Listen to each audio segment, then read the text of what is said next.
Hey, what's up guys, this is Liam or Weagle on your Overwatch, back with a new video. Today we're going to be talking about meta, but not just the normal meta. I want to talk about how maps define the meta depending on the hero that you're trying to play. This is going to be very conceptual, so I'm going to try and keep things clean and concise. Just a couple of ground rules to set up in the beginning. The first one is that, of course, team comp is not simply just about your individual picks, because team synergy is really important too, but today we will be talking about how specific heroes are good on certain points. So keep that in mind. You should always be picking so that your team synergy works.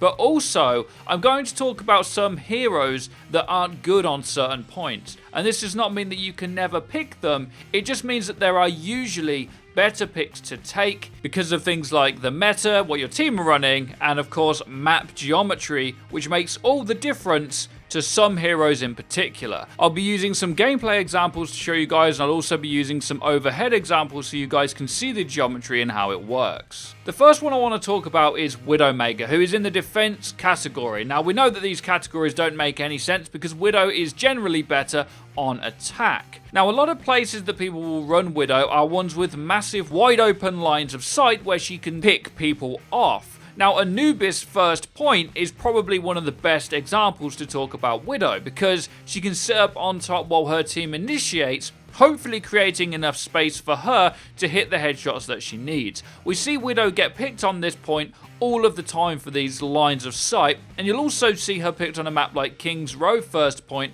where there are also really long lines of sight. But when you get to the second point of Anubis, and there's pillars up everywhere, and the enemy team are a lot closer to you and closer to their own spawn, it's much easier for them to dedicate to coming to kill you. This is where Widowmaker is not a very good pick, and most of the time you'll have to swap off of her. And the reason is because on that second point, because of the map geometry and the fact that the enemy team spawns are closer to that second point, Widow has to get even more picks more consistently in order to make it viable. And taking another hero like Doomfist, who would absolutely wreck on this very close quarters point, it just doesn't really weigh up the same. There's not really any point in playing Widow here when you can take someone else that is a lot more reliable at it. Now, if we roll this into Doomfist as well, there's also places where he isn't so good. Route 66 first point is a very good example of this. Now, this is where context comes in a little bit, because yes, some enemies could be in a really bad position and you can punch them into the sign or something, but generally you shouldn't be able to get anywhere near close to the enemies on this wide open area, making Doomfist a pretty bad pick here. However, Widow again is quite good because of all them massive wide open lines of sight. Hanzo is also a really good example of this, very similar to Widow, but probably better in a few more contexts. Hanamura first point is my favourite place to play Hanzo, because the picks are easy and available to you, and the enemy spawn is a mile away. But as soon as you get onto that second point, the same as with the Widowmaker description, it's quite difficult to get enough picks consistently in order to justify keeping that pick, and someone that can stay alive longer and frag out more like Tracer or Genji or even Doomfist again is likely a better pick in this situation. Now, this doesn't necessarily just go for raw DPS. I'm going to talk about tanks in a minute as well, but think about how good Torbjorn is on the first point of Hollywood. But as soon as you lose that point and you have Torb on second point on streets, there's about a billion angles for people to come from, your turret becomes useless, defending it becomes insanely difficult, and Torbjorn becomes a terrible pick. Now let's talk about Reinhardt. Reinhardt has come swinging back into the meta in a really big way once more. His shield is a lot more valuable now, and his hammer down is just as good as it ever was. Maps like Eichenwald holding that first point on defense with Reinhardt can feel impossible for the enemy team to attack against, because they can't get an angle on your Reinhardt, and the shield has so much more applicability than on the second point of Eichenwald, for an example.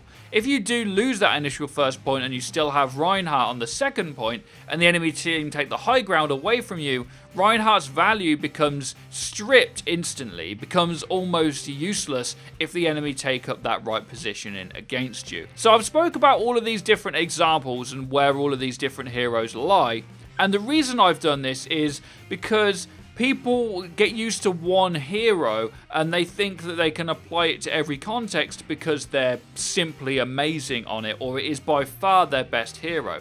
But actually, a lot of the time, you could play a better pick in a certain instance, even if you're nowhere near as good on that hero as the one you play all the time. For example, if you are playing second point on Anubis and you're trying to throw a Torb turret down because you main Torb, even if Doomfist is one of your weaker heroes, you're going to have more chance of winning that game on Doomfist because he is simply so much more powerful in that context.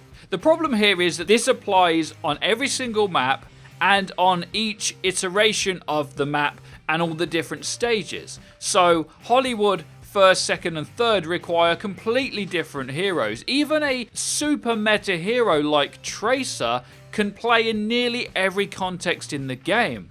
But when she gets onto the third point of Eichenwald and flanks are very limited to her, even more so than like Volskaya second point, she becomes very hard to utilize. The enemy team can see where she goes, can easily counter and set up against it on that last point of Eichenwald. And even her, even the person with the most abilities in the game to avoid all the damage in the world, has the places where she's not very powerful. I think that if we can come together and realize this as a community, picking team comps in matchmaking is going to start making a lot more sense. How often do you have a Zarya and a Roadhog when you're trying to play attack Gibraltar second point and they've got all of the high ground? You can't move. How many times have you not been able to move on that second point of Gibraltar? I would say most of the time when you're playing matchmaking, especially when you have tanks like that.